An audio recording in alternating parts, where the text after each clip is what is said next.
Hello guys! Hello, this is for Gemini. Gemini, welcome dito sa aking channel, Kapalaran 888. Welcome.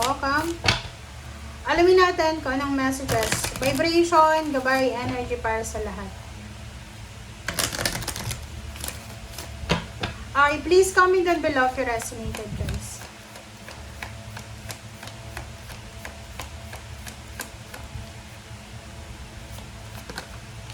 Okay, distant horizon and occupation. Gemini, distant horizon and occupation.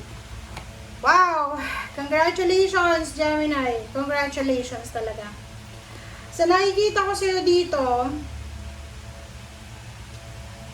okay, Gemini, sa nakikita ko sa'yo, there's a good news na paparating sa'yo regarding sa mga job offers, long distance, international siya, or pwedeng nasa malayong lugar. Okay, so sinasabi ng baraha sa'yo dito na if there's an opportunity na mag-offer sa'yo, may mga offer ng distant occupation, job, international siya guys, or kung nasa Pilipinas ka, Luzon, Visayas, Mindanao, malayo sa residence mo, tanggapin mo siya. Okay, tanggapin mo siya kasi sinasabi ng baraha, pwedeng yan na yung matagal mong hinihintay. Pwedeng yan na yung matagal mong minamanifest at pinag-prepare.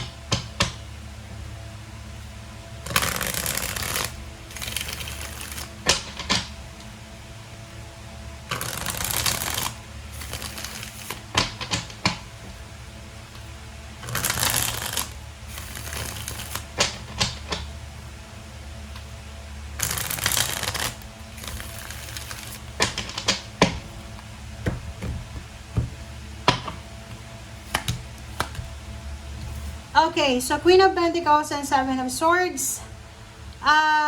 Maging careful ka daw sa paghahawak ng iyong pera sa linggong ito.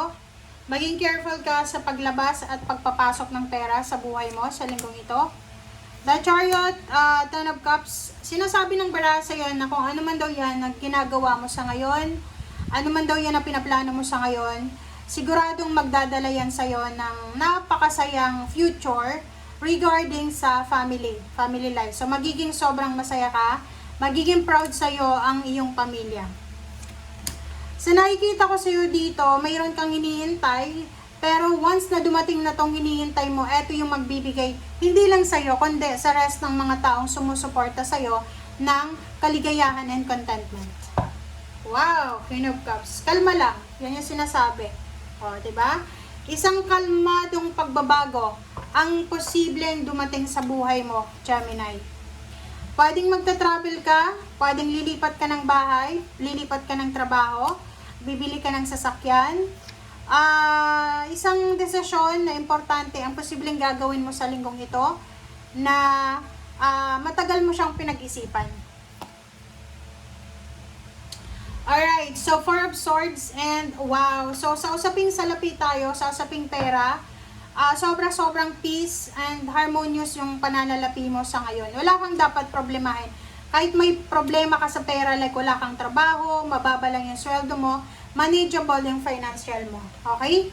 Sa love life mo naman, may plano yung ka-live-in mo or asawa mo, ka-relasyon mo na mag-travel sa malayong lugar. And sa nakikita ko, malaking pera yung naghihintay sa kanya. Okay? Another is the World card yun. So, yung linggong ito, nakafocus ka sa pangingibang bansa. Nakafocus ka sa achievements mo. Okay? So, nakikita ko sa iyo dito na sinasabi ng barahan na ituloy mo kung anong plano mo para hindi ka magsisi sa bandang huli. Chase your dreams. Okay, tama ba? Chase your dreams. Or, sabihin natin, na kahit na-delay man siya, ipagpatuloy mo pa rin. Sa darating daw na future mo, sinasabi ng barahan na sobra-sobra kang magiging masaya. Kasi kung ano yung nagbibigay ng lungkot sa'yo sa ngayon, darating siya sa tamang panahon. And sa tamang panahon na yon, marirealize mo, Gemini, na kaya pala natagalan to. Kasi, may hinihintay pa. Hindi pa ko ready. Love life, love life, love life. isang nakahang na love life or relationship ang posibleng magbabalik. So, yung ex mo yan. Isang tulong ang posibleng hindi natuloy na posibleng matutuloy. Isang kasal ang hindi matutuloy na posibleng matuloy. Isang pagpapatayo ng bahay ang posibleng plinano mo na posibleng matuloy. Isang selebrasyon ng buong pamilya ang matutuloy na. Six of Cups, this is about your past. Nako, yung financial help na ini-expect mo few months ago ay posibleng dumating na. Okay? Yung rason kung bakit ka umiiyak dati, ay masaya ka na sa ngayon. Yung pakiramdam mo na helpless ka dati, ngayon ay may katuwang ka na. Yung perang hinihintay mo dati, ngayon, hawak-hawak mo na. 'Di ba?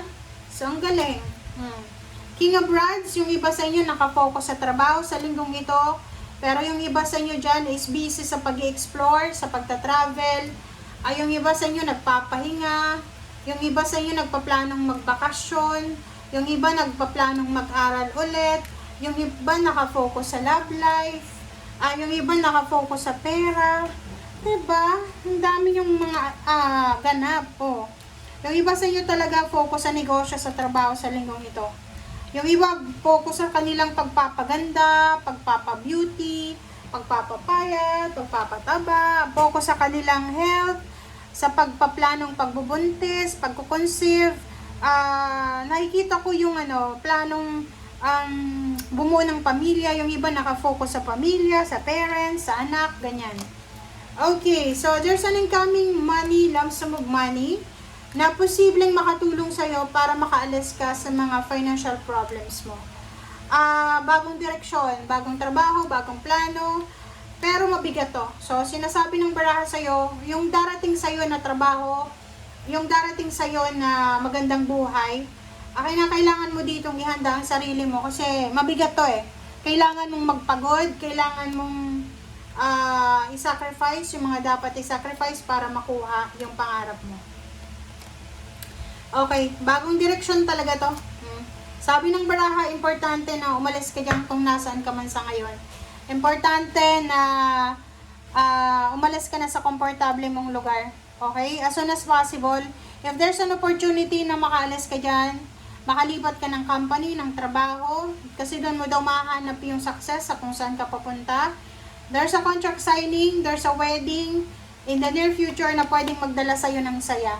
So, sa ngayon, pwedeng nasa tower ka pa kasi pwedeng unemployed ka, wala kang pera, wala kang ipon, pero marami kang plano. Pero pagdating ng araw, magiging emperor ka, ma-reclaim mo kung ano yung power na nawala sa'yo, makukuha mo yung tagumpay na minamanifest mo, pagdating ng araw, makukuha mo yung talagang pinapangarap mo. Okay? Thank you guys. Bye!